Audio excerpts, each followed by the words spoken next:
So good morning guys. तो चलिए start करते हैं आज के यानी कि 17 मार्च के इंपॉर्टेंट करंट अफेयर्स को। देखिए हमारा पहला प्रश्न क्या है।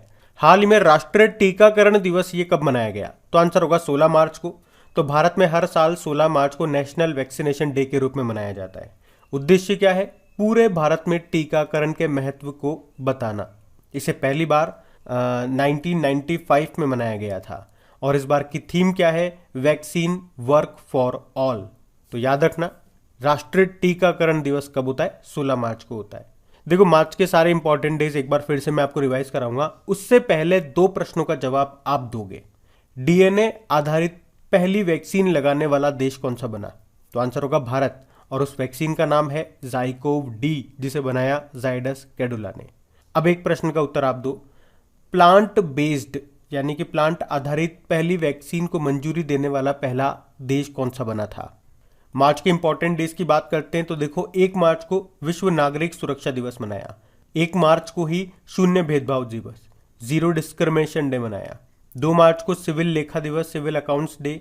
3 मार्च को वर्ल्ड वाइल्ड लाइफ डे, विश्व वन्यजीव दिवस। 3 मार्च को वर्ल्ड हियरिंग डे। 4 मार्च को विश्व मोटापा दिवस, वर्ल्ड ओबेसिटी डे। 4 मार्च को ही राष्ट्रीय सुरक्षा दिवस। 7 मार्च को जन औषधि दिवस। 7 मार्च को ही विश्व टेनिस दिवस मनाया। 8 मार्च को अंतर्राष्ट्रीय महिला दिवस मनाया, इंटरनेशनल वुमेन डे। 9 मार्च को धूम्रपान निषेध दिवस मनाया। 10 मार्च को वर्ल्ड किडनी डे। 10 मार्च को ही अंतर्राष्ट्रीय महिला न्याय दिवस, इंटरनेशनल डे ऑफ वुमेन्स जज के रूप में मनाया। 14 मार्च को हमने अंतर्राष्ट्रीय गणित दिवस मनाया, जिसे पाई डे भी बोलते हैं। 14 मार्च को ही नदियों के लिए अंतर्राष्ट्रीय कार्य दिवस मनाया और 15 मार्च को विश्व उपभोक्ता अधिकार दिवस, वर्ल्ड कंज्यूमर राइट डे मनाया। तो मार्च के सारे इंपॉर्टेंट डेज आपको याद होने चाहिए। बढ़ते आगे। और हाँ देखिए, मार्च का महीना चल रहा है, जनवरी हो गया आपका, फरवरी हो गया। जनवरी और फरवरी के जितने भी इंपॉर्टेंट डेज है विद थीम, उसका एक सेपरेट वीडियो मैंने अपलोड कर दिया है। अगर वो आपने अभी तक नहीं देखा तो देख लीजिएगा। फरवरी का तो अभी 2-3 दिन पहले ही डाला था। और मैं आपको बता दूं, अगर पहली बार आप इस चैनल से जुड़े हो तो अभी फरवरी के जितने भी टॉपिक वाइज हमारे करंट अफेयर्स हैं उसके वीडियोज अपलोड होना स्टार्ट हो चुके हैं। जनवरी के तो सारे हम कर ही चुके हैं, आपने देख भी लिए होंगे उम्मीद करूंगा। फरवरी के अभी तक 3 पार्ट आ चुके हैं। एक तो डेज वाला आ गया, फरवरी के सारे इंपॉर्टेंट डेज आ गए उसमें। अभी कल अपॉइंटमेंट्स का आ गया था, फरवरी में जितने भी इंपॉर्टेंट अपॉइंटमेंट्स आपने पढ़े हैं उसका वीडियो अपलोड हो गया। और एक और आ गया था जो भी चीज़ें पहली बार हुई है देश विदेश में, भारत में जो भी चीज़ें पहली बार हुई है उससे रिलेटेड जो भी क्वेश्चन बने हैं वो सारे क्वेश्चंस का एक सेपरेट वीडियो बना करके अपलोड कर दिया गया। आज देखते हैं आज कौन सा टॉपिक बनता है। तो इस तरह से धीरे धीरे सारे आपके टॉपिक्स कवर हो जाएंगे। तो वीडियोस को रेगुलर देखते रहें और क्विज लगाते रहें। और अगर ये सीरीज अच्छी लगती है तो प्लीज़ इसे सपोर्ट भी करें। अपने दोस्तों के साथ में शेयर ज़रूर करना और लाइक करना मत भूलना। अभी हम बढ़ते आगे।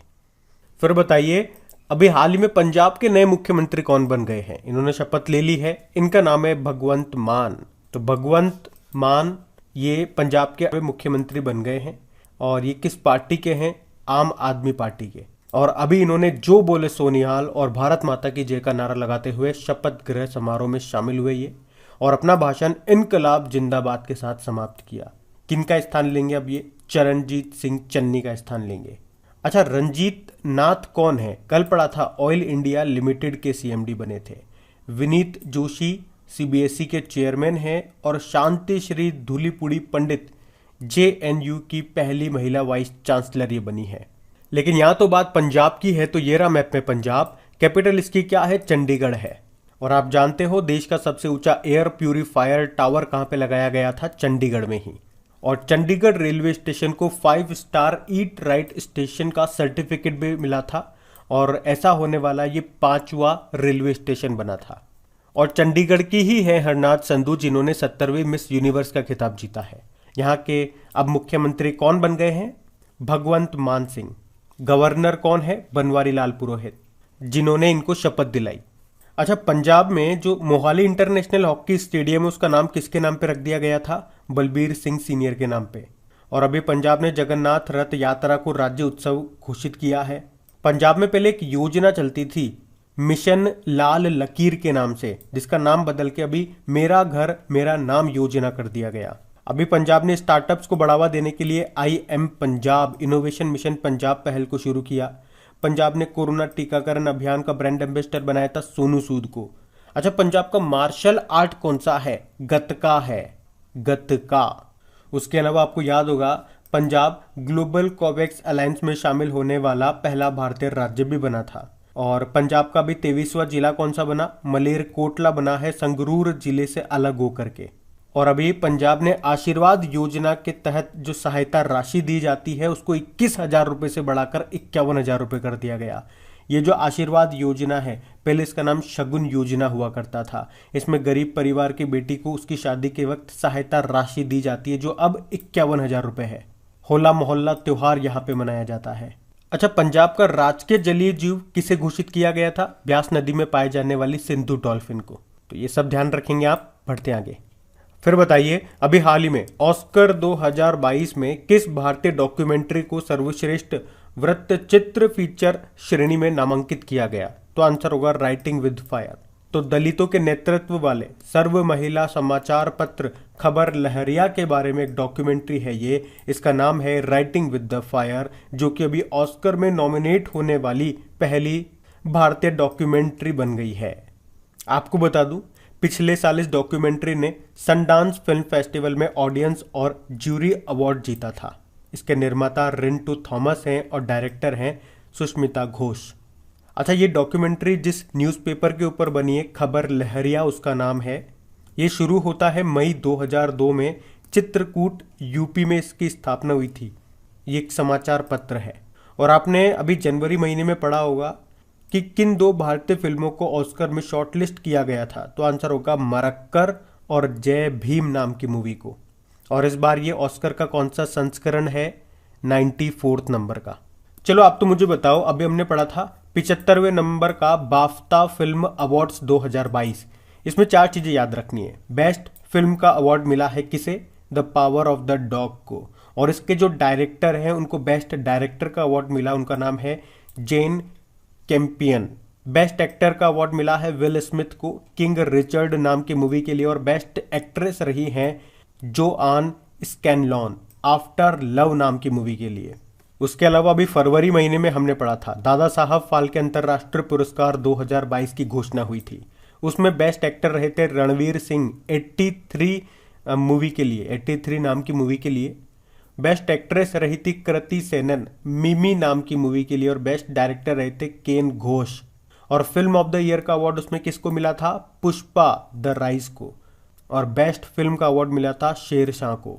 उसके अलावा 67th नेशनल फिल्म अवार्ड्स भी हमने पढ़े थे। उसमें बेस्ट हिंदी फिल्म रही छिछोरे। बेस्ट एक्टर रहे थे मनोज बाजपेयी और धनुष। और बेस्ट एक्ट्रेस थी कंगना रनौत। और 51वां दादा साहब फाल्के अवार्ड मिला था रजनीकांत को।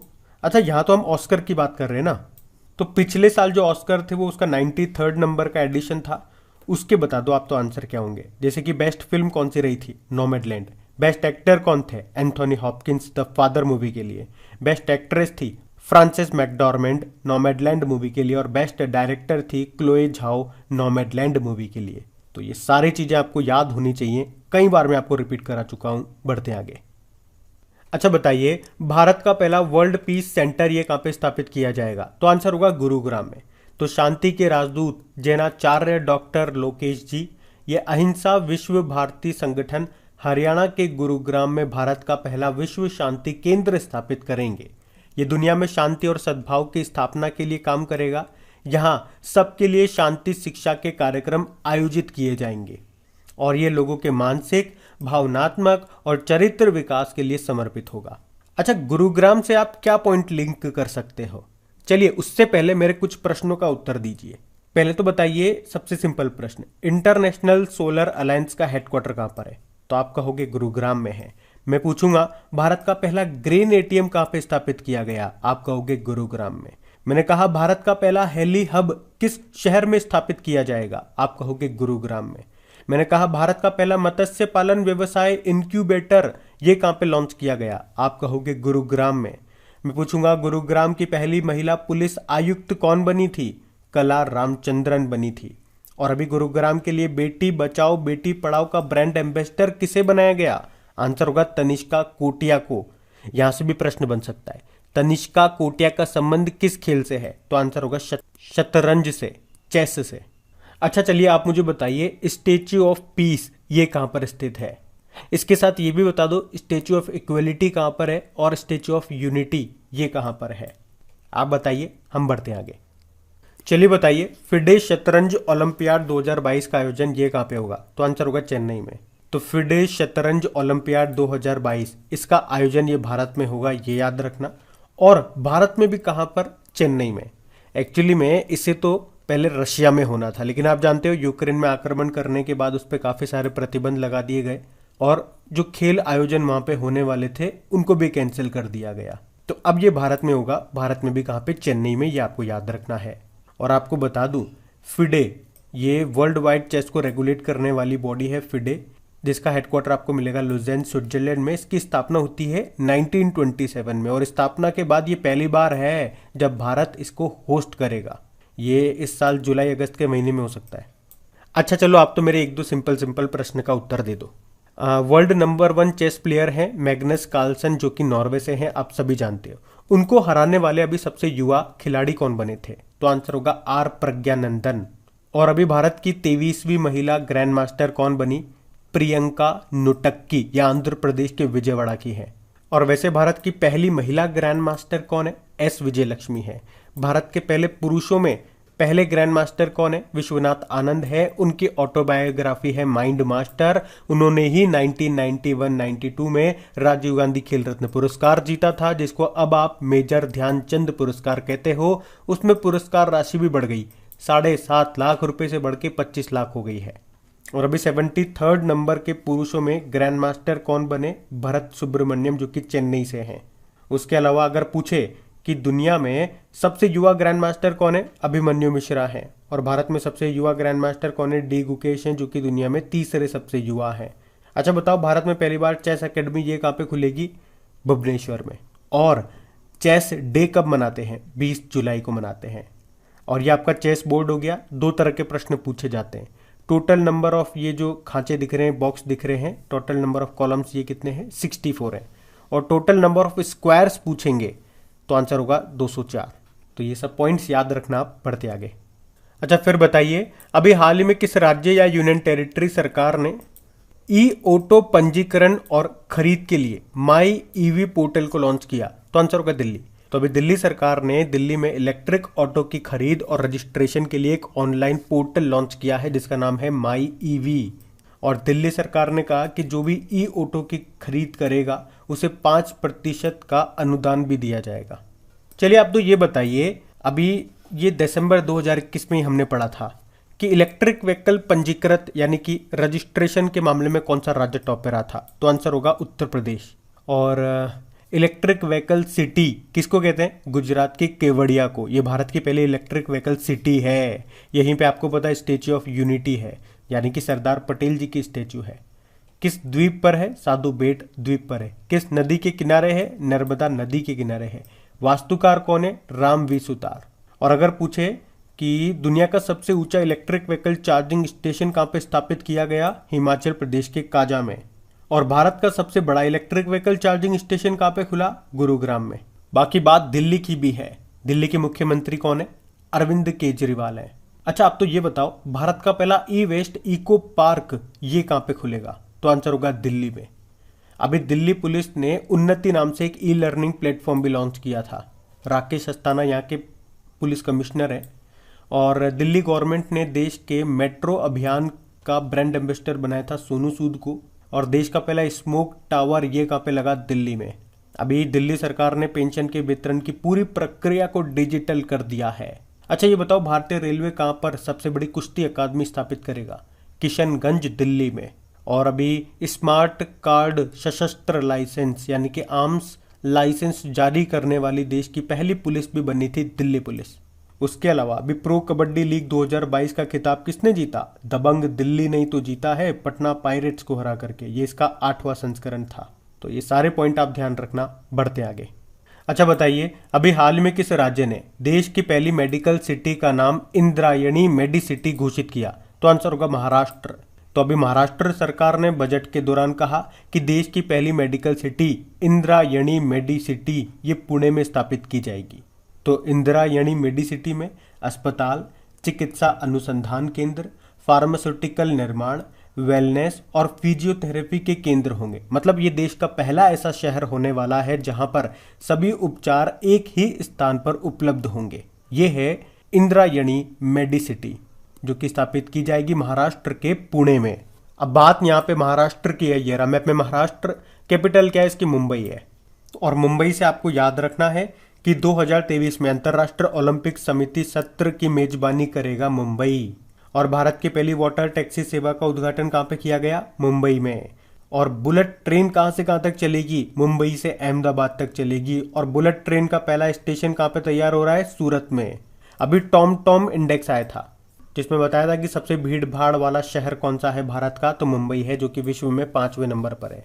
और पूरे विश्व में सबसे भीड़ भाड़ वाला शहर टर्की का इस्तांबुल है। अच्छा, देश का पहला ड्राइव इन वैक्सीनेशन सेंटर ये कहाँ पे शुरू हुआ था, मुंबई में। और मुंबई किस द्वीप पर स्थित है, सालसेट द्वीप पर। किस नदी के मुहाने, उल्हास नदी। और मुंबई के साथ में 2 दर्रे मैंने आपको बताए थे, एक है थालघाट दर्रा जो कि मुंबई को नासिक से जोड़ता है, दूसरा है भोरघाट दर्रा जो कि मुंबई को पुणे से जोड़ता है। बाकी यहाँ के मुख्यमंत्री बन गए उद्धव ठाकरे, गवर्नर है भगत सिंह कोश्यारी, चीफ जस्टिस है दीपांकर दत्त। उसके अलावा याद रखना, जो महाराष्ट्र है ये कृषि निर्यात नीति बनाने वाला पहला राज्य भी बना था। और अभी महाराष्ट्र $1 ट्रिलियन की अर्थव्यवस्था वाला भारत का पहला राज्य बनने जा रहा है। और महाराष्ट्र सरकार ने कैंसर की रोकथाम के लिए होप एक्सप्रेस शुरू करने की घोषणा की थी। तो ये सारे पॉइंट आप यहां से याद रखेंगे। बढ़ते हैं आगे। चलिए बताइए, अभी हाल ही में Soli Sorabjee life and times नाम की बुक को किसने लिखा है, तो आंसर होगा अभिनव चंद्रचूड़ ने। तो ये जो बुक है ना, ये सोली सोराबजी की जीवनी है। और वे कौन थे, वे भारत के पूर्व अटॉर्नी जनरल थे। अब एक प्रश्न तो आपका यहीं पर रेडी हो गया कि वर्तमान में भारत के अटॉर्नी जनरल कौन है और सॉलिसिटर जनरल कौन है, ये याद हो तो ये भी बताओ। और अभी ये जो सोली सोराबजी हैं, इनकी जीवनी है ये Soli Sorabjee life and times, और इसको किसने लिखा है, अभिनव चंद्रचूड़ ने लिखा है। बाकी देखो, अभी तमिलनाडु के जो मुख्यमंत्री हैं MK स्टालिन, उनकी भी जीवनी आई आत्मकथा, जिसको क्या कहते हैं, उंगलिंग ओरुवन। उसके अलावा कुछ और मैं आपको बताता हूँ, जैसे कि यूनाइटेड नेशन के पूर्व सेक्रेटरी जनरल थे बान की मून, उनकी आत्मकथा है, उसका नाम है resolved uniting nation in a divided world. Suresh Raina की है believe what life and cricket taught मी।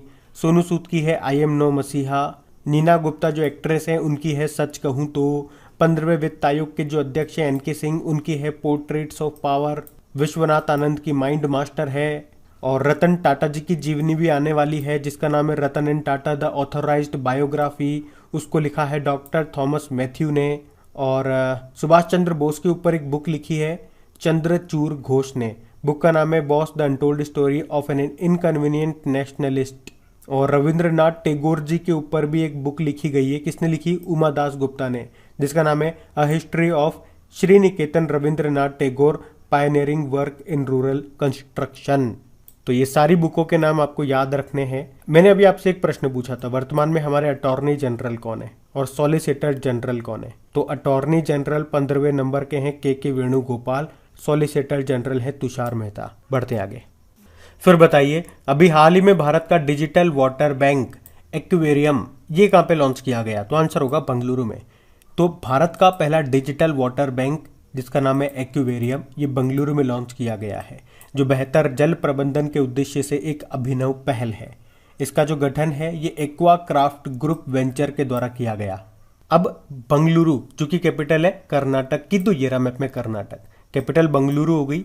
यहीं पे आपको इन्फोसिस का हेडक्वार्टर मिलेगा, विप्रो का हेडक्वार्टर मिलेगा, हिंदुस्तान एरोनॉटिकल लिमिटेड का मिलेगा, इसरो का हेडक्वार्टर मिलेगा। सिलिकॉन वैली ऑफ इंडिया इसी को कहा जाता है। मुख्यमंत्री कौन है, बसवराज बोम्मई है, और गवर्नर है थावरचंद गहलोत। अच्छा, जोग जल प्रपात वाटरफॉल जिसे गरसप्पा जल प्रपात भी कहते हैं, ये आपको मिलेगा कर्नाटक में ही शरावती नदी पे। और बेंगलुरु में ही एक साइबर सुरक्षा केंद्र शुरू करेगा IBM ने मैसूर में एक क्लाइंट इनोवेशन सेंटर भी लॉन्च किया था इससे पहले। अभी कर्नाटक के बेलगांव में भारत और जापान के बीच में एक एक्सरसाइज भी हुआ था जिसका नाम है धर्मा गार्जियन। और बताओ, सैयद मुश्ताक अली ट्रॉफी 2021 को किसने जीता, तमिलनाडु ने कर्नाटक को हरा करके। उसके अलावा कर्नाटक ने बेंगलुरु में अपनी तरह का पहला पशु कल्याण वॉर रूम भी शुरू किया। भारत का पहला चंदन संग्रहालय कर्नाटक के मैसूर में स्थापित किया गया। और कर्नाटक का 31वां जिला कौन सा बनेगा? विजयनगर। अलमाटी बांध आपको यहीं पे मिलेगा कृष्णा नदी पर। कृष्णराज सागर बांध भी यहीं मिलेगा कावेरी नदी पर। भारत की पहली तट रक्षक अकादमी कोस्ट गार्ड अकेडमी ये मंगलुरु में स्थापित की जाएगी। और कर्नाटक सरकार ने देश की पहली इंटीग्रेटेड एयर एम्बुलेंस सर्विस को भी शुरू किया था। अच्छा, भारत का पहला खिलौना निर्माण समूह टॉय मैन्युफैक्चरिंग क्लस्टर ये कहाँ पे बनेगा? कर्नाटक में। तो ये सारे पॉइंट आप ध्यान रखना। बढ़ते आगे। अच्छा बताइए, अभी हाल ही में किस देश के पूर्व राष्ट्रपति जिनका नाम था रुपिया बवेजानी बांदा, इनका निधन हो गया? तो आंसर होगा जाम्बिया। तो जाम्बिया के पूर्व राष्ट्रपति थे ये रुपिया बवेजानी बांदा, इनका निधन हो गया। वे जाम्बिया के चौथे राष्ट्रपति रहे थे। उनका कार्यकाल था 2008 से लेकर 2011 तक, लेकिन अभी इनका निधन हो गया। बात जाम्बिया की है तो अफ्रीकी देश है ये रहा मैप में जाम्बिया। कैपिटल लुसाका है, करेंसी है जाम्बियन क्वचा। और वर्तमान में इसके प्रेसिडेंट कौन है? Hakainde Hichilema. बढ़ते आगे। अच्छा बताइए, अभी हाल ही में किस राज्य की पूर्व राज्यपाल रही कुमुदबेन मणिशंकर जोशी का निधन हो गया? तो आंसर होगा आंध्र प्रदेश। तो आंध्र प्रदेश की पूर्व राज्यपाल थी ये कुमुदबेन मणिशंकर जोशी, इनका भी निधन हो गया। वे 88 वर्ष की थी और ये 1985 से 1990 तक आंध्र प्रदेश की राज्यपाल रही थी। और आपको बता दूं, वे शारदा मुखर्जी के बाद राज्य की दूसरी महिला राज्यपाल थी। नाम था इनका कुमुदबेन मणिशंकर जोशी। तो इनका नाम ध्यान रखना। बढ़ते आगे। फिर बताइए, अभी हाल ही में किस कंपनी ने भारत का पहला प्राथमिक बाजार निवेश मंच वन अप को लॉन्च किया? तो आंसर होगा IIFL सिक्योरिटीज लिमिटेड। तो अभी IIFL सिक्योरिटीज लिमिटेड ने देश का पहला प्राइमरी मार्केट इन्वेस्टमेंट प्लेटफॉर्म जिसका नाम रखा है वन अप, इसको लॉन्च किया है, जिसके जरिए IPO और गोल्ड बॉन्ड्स वगैरह वगैरह में आप आसानी से निवेश कर सकोगे। मतलब ये 24 घंटे 7 दिन खुला रहेगा, यानी कि किसी भी वक्त IPO के लिए आप इसमें आवेदन कर सकोगे।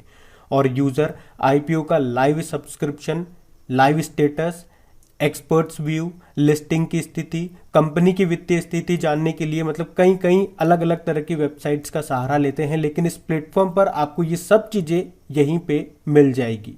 आपको कहीं पे जाने की जरूरत नहीं है, ऐसा इनका कहना है। तो आप तो याद रखो, भारत का पहला प्राथमिक बाजार निवेश मंच वन अप को किसने लॉन्च किया? IIFL सिक्योरिटीज लिमिटेड ने। अब हम बात कर लेते हैं कल के वीडियो में पूछे गए प्रश्न के उत्तर की। और गाइज, अगर सेशन अच्छा लगा है तो प्लीज इसे लाइक जरूर करना और अपने दोस्तों के साथ में शेयर जरूर करना है। एक बार चेक कीजिए तो जरा आपने इसको लाइक करा या नहीं करा। तो देखिए, कल आपसे क्या पूछा था, अंतरराष्ट्रीय गणित दिवस कब मनाया जाता है? तो आंसर होगा 14 मार्च। पाई की वैल्यू ध्यान रख लो 3.14, तीसरा तो महीना और 14 इसकी तारीख हो गई। आप सभी ने प्रश्न का बिल्कुल सही उत्तर दिया और इन सब क्वेश्चंस का क्विज बना करके अपलोड कर दिया गया आपके क्रैक एग्जाम एप्लीकेशन पे। वहीं पे आपको इनकी PDF भी मिल जाएगी। क्रैक एग्जाम एप्लीकेशन का लिंक आपको नीचे डिस्क्रिप्शन में मिलेगा। टेलीग्राम का लिंक भी आपको वहीं पे मिल जाएगा। अब ये रहा आज का आपका होमवर्क प्रश्न।